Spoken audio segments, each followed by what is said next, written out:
Welcome back, everybody, to the AnythingOU Podcast. Today we have a really special guest for you guys today. A little fun bonus video for you guys to get hyped up for the spring game, Mr. Tommie Harris. As always, I'm your host, Christian. Drew, Andrew, everybody else, we're all in Norman. We will be at the spring game tomorrow. If you guys have not seen, go check out our Twitter to see the location of our tailgate. Everybody's welcome to stop by. You can pick up some of your merch there. As you see popping up right now, we would really appreciate it if you guys would go check out our sponsor, www.hornsdownshop.com, where you can get all of your cool OU gear and Deshaun White gear, and you can even support us too. So we really appreciate you guys, and hey, let's get in the video. Welcome back, everybody. We have Mr. Tommie Harris and our boy Tyree as well. Tommie attended the University of Oklahoma and played for Coach Bob Stoops and was on the Sooners football team from 01 to 03. He's one of the very few players in OU history to start every game of his true freshman season. He was a two-time All-Big 12 selection, was recognized as a consensus first-team All-American in 2002 and a unanimous first-team All-American in 2003. In his junior and final season as a Sooner, Harris won the Lombardi Award as the nation's best lineman in 2003.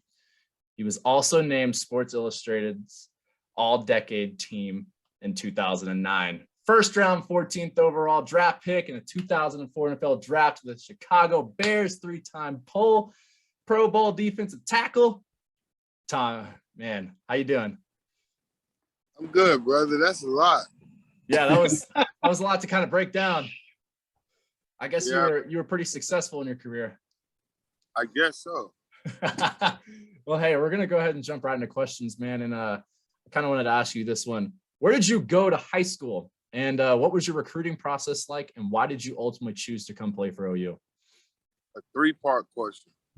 Okay, well, I first went to school in Killeen Ellison in Killeen, Texas, outside of Austin, Central Texas, right next to Fort Hood, Texas. And after there, I had an opportunity. I was the top defensive tackle, top player in the nation to come out of Texas. I guess what they call five-star recruits.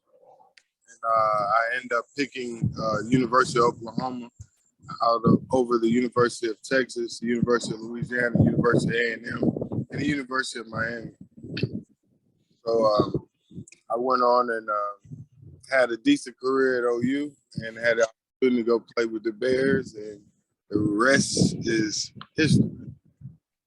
No, that's awesome. Yeah. And just real quick, were you a Kangaroo? No, I was an Elliston Eagle. Okay. My dad was a Kangaroo, so that's why I wanted to ask you.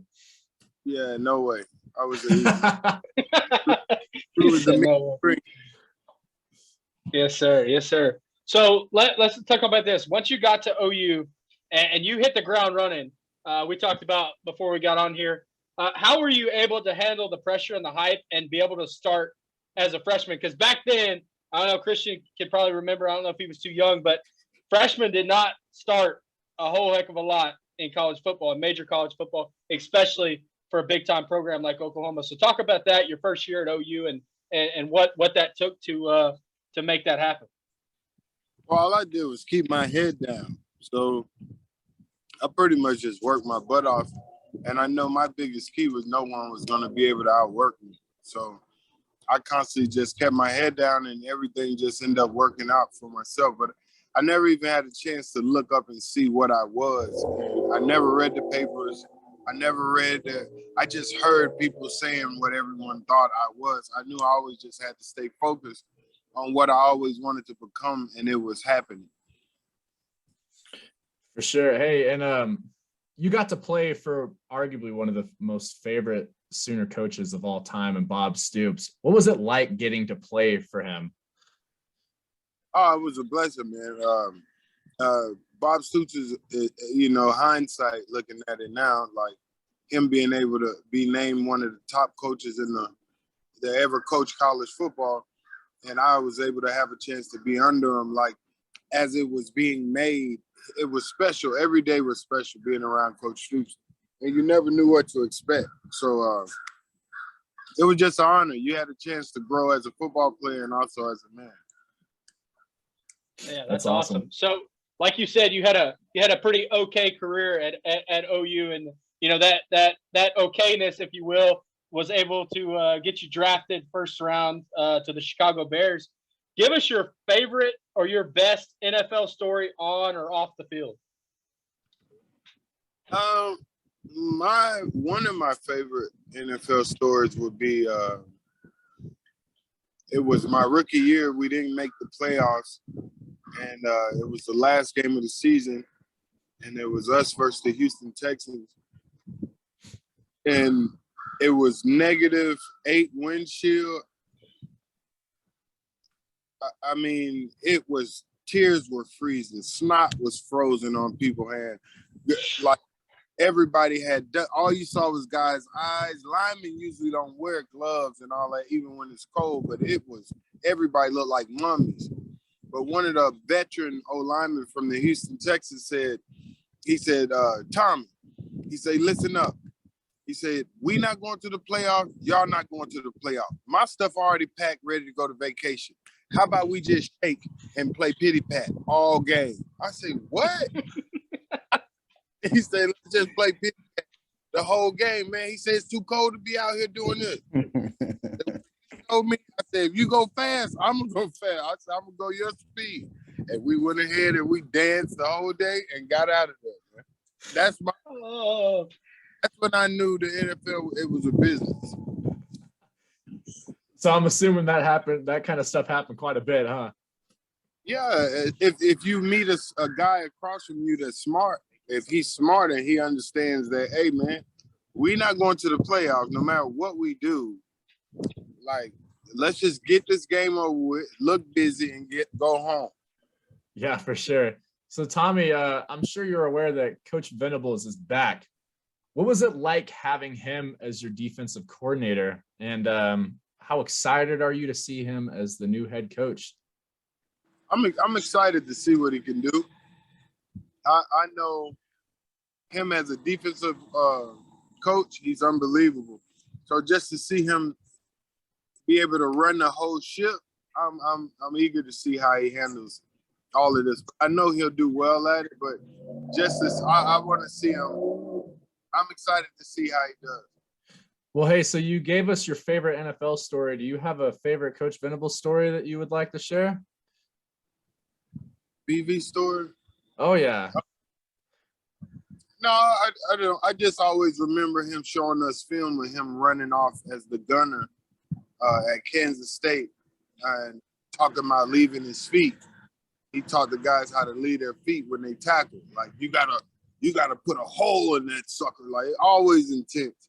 But that's all he talked about. He was number one thing I think about when I think about BV is intensity.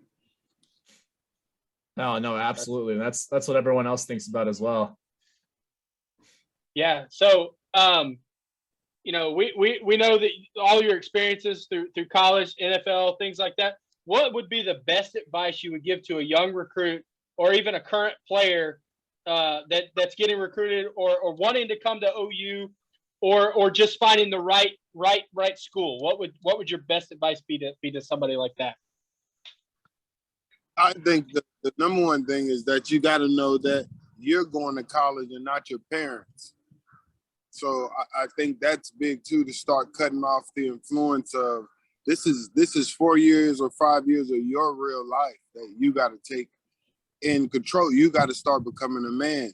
So as much as your mom likes a college, you're the one that has to go to school there and go to class and go. So it's very important that the player understands that this is his choice. The second thing I say to any player is to allow himself to cut out the noise, to put him to allow himself the 4 to 5 years of focus and going all in on himself and watch what he can develop.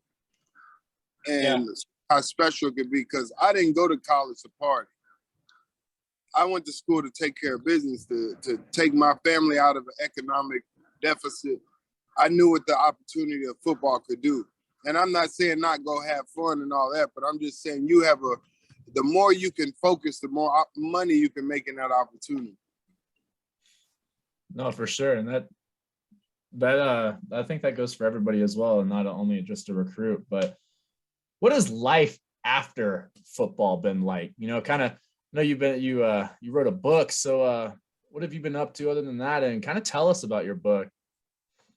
Life after football has been adventurous. It's been different.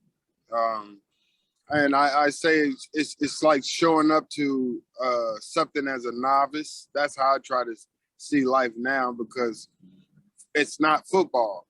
And I had to learn that the real life is not football. It's close to football, but the game is still the same, but the field changes. So you still have double teams, you still have touchdowns, but the people in real life are so good. It took me so long to get used to a corporate way of dealing. Like, you could tell someone that you'll be somewhere and not be there and just tell them you're sorry or you was running late, but you couldn't do that in football. So I couldn't tell my teammate either that I was going to do something and didn't do it. It would cost my whole team. So it was learning that the corporate world from playing professional football is like being in the military. There's a general, there's a call in the command, there's a certain respect each man has for one another. So just learning how to keep my morality and keep my humanity in the midst of anything goes in this society, it has been a big learning opportunity for me. And it's been adventurous, though. Yeah, for sure. Yeah. And how often do you get back to Norman? I come back. I was there a lot last year, especially during my book. Yeah.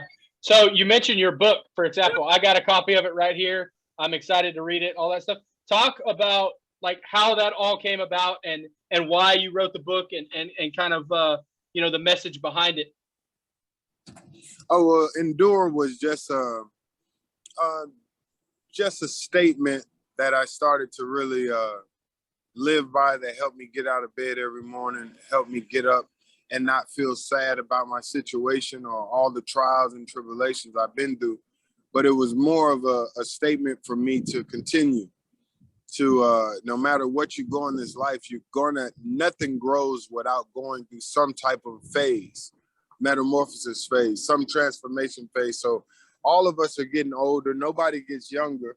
So with life comes, I wanted to put like just some type of comfort out there for any individual that's dealing with any type of grief, depression, anxiety, loss, and just tell them that you can continue and life continues after. It's just a mindset to endure until God comes or God brings help, or to constantly keep staying in the utmost personality to help someone else.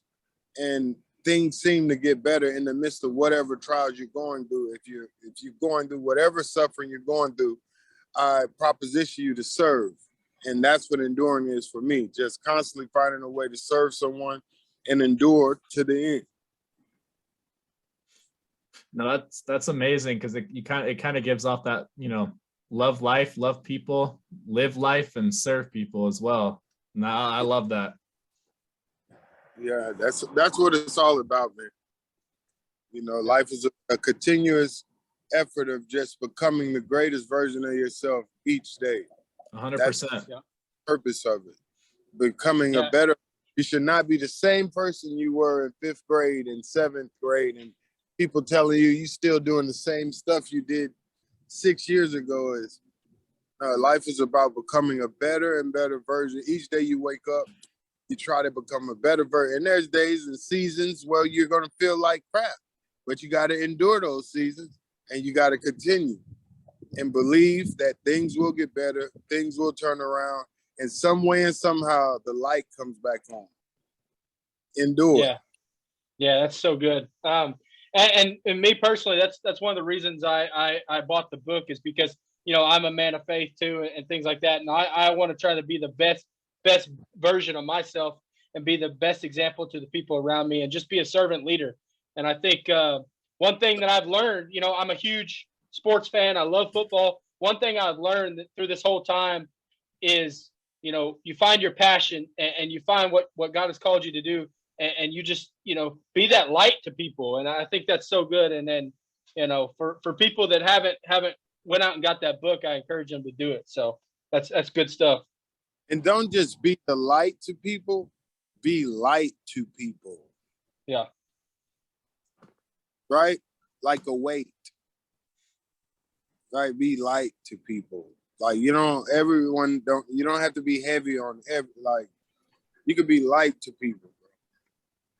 That's what I see. When I hear the word light, I see it as shiny light and a feeling of like letting people make it someday, letting people have a bad day sometimes, knowing that life is hard on you just like it is on somebody else. So every day, people not going to be perfect.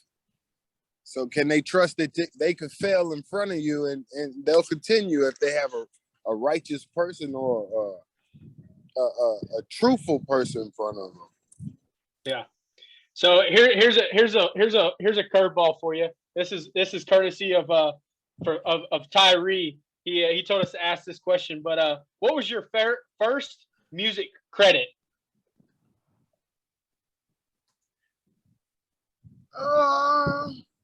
My first music credit, I think it was Wonderful Life, like a gospel album by Percy Beatty and Wonderful Life, Kingdom Business, Wonderful Life. I think that was it. That's awesome. That's awesome. Hey, and you kind of talked about it before we hopped on the recording, but what is your favorite food? Kind of give Sooner Nation what your favorite food is and like why. Well, I love Thai food, and I just love Thai food because I grew up in Killeen, Texas, where you can eat all the greatest foods in the world. You don't got to go all the way to New Orleans or San Francisco. You could come right down I-35, Killeen, Texas. Because it's a military base, so it has every type of cuisine, German food, Japanese, whatever you want. But there's a lady that I grew up eating her food in Killeen called Thai Thai. And it's the greatest food I ever ate. And I've always just loved Thai food. And the heat. That's awesome. And That's then you amazing. got that good Thai tea with that heat. No. If I got to sweat to eat my food, I'm not excited about that. But like my brother, yeah. So coming down for you. My brother, he will take something hot and spicy and put salsa and all kinds of stuff on top of it. I'm like, no, what are you doing? Like, that's not. Oh, in the later day. Yeah. So. No, 100%. That's good stuff. So before we let you go, tell people where they can get a copy of your book. You know, in the description. You could go to TommieHarris.com, check it out, and you can go to Tommie Harris at Instagram, Tommie Harris 90 at Twitter, Tommie Harris at Facebook. So just check me out. Yeah, Sooner Nation, all the links will be in the description below if you guys will want to go check that stuff out. Yeah. And I'll also be speaking and I'll be signing April 21st at the Cowboy Hall of Fame for the Oklahoma Hall of Fame. So y'all check me out. Yes, sir. Yes, sir. Will do. Well, Tommie, we appreciate you for coming on, man. All right, thank you. And yes, sir. I'm playing. Go ahead. Nah, man, you can. Hey, if you got anything you want to throw out there. I was just joking. Boomer Sooner, man. Yes, sir. Boomer Yes, Sooner. sir. More life, more blessings.